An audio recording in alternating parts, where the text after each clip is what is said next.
What's up, Brian Tong here, and welcome to the Apple Byte for everything good and bad inside the world of Apple. And this week, it's a whole lot of good. Now, the sexy headline comes straight from Tim Cook during Apple's recent earnings report, which we'll get to in a bit.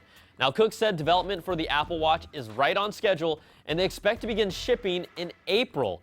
He also added, "My expectations are high on it.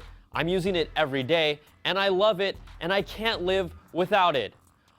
Oh my goodness. I mean, I just wonder, how did Tim even survive a day before the Apple Watch? Life is already so tough, especially when you're the CEO of a multi-billion-dollar company. My friends, the struggle is real. Speaking of struggling, the Apple Watch's battery life might be something Cupertino is having trouble with after a recent report from 9 to 5 Mac claimed that Apple is aiming for 2.5 to 4 hours of active use with the Apple Watch.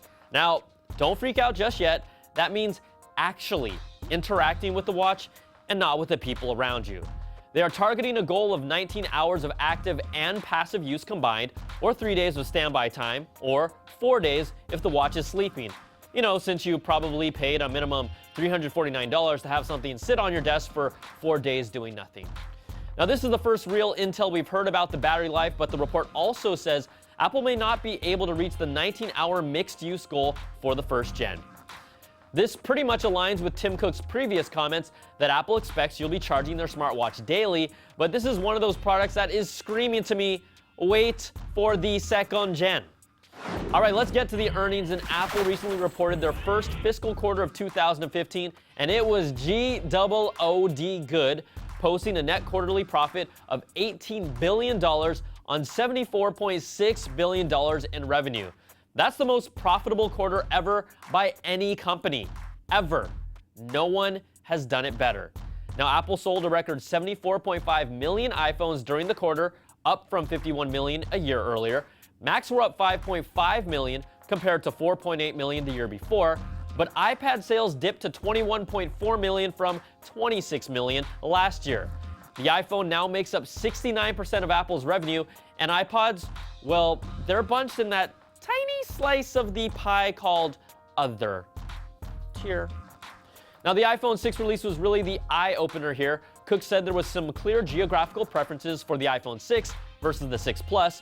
You can also thank China for the big jump in numbers for $16.1 billion in revenue, jumping up 70% from last year. They'll have 20 Apple stores there very soon, and they'll be doubling that by mid-2016, so we can expect to see more big numbers in the future with all this momentum.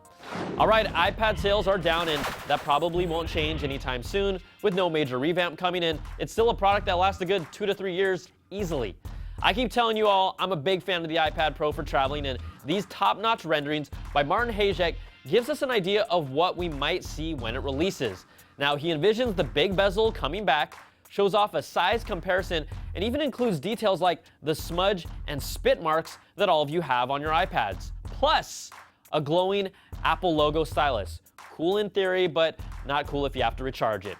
Okay, and some quick Apple software updates. OS 10.10.2 brings some security fixes, Wi-Fi disconnecting issues are fixed, and the ability to browse your iCloud Drive in Time Machine.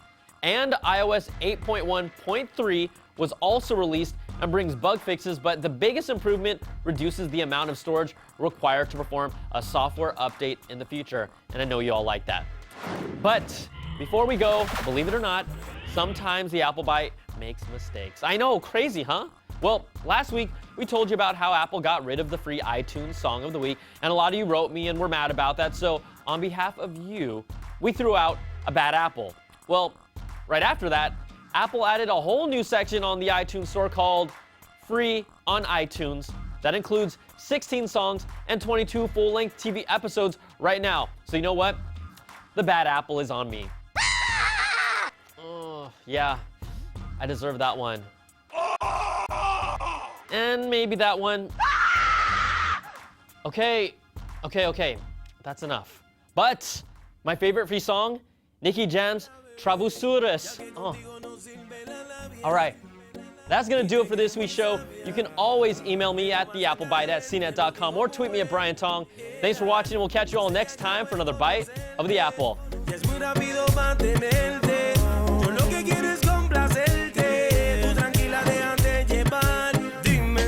conmigo quieras entrar.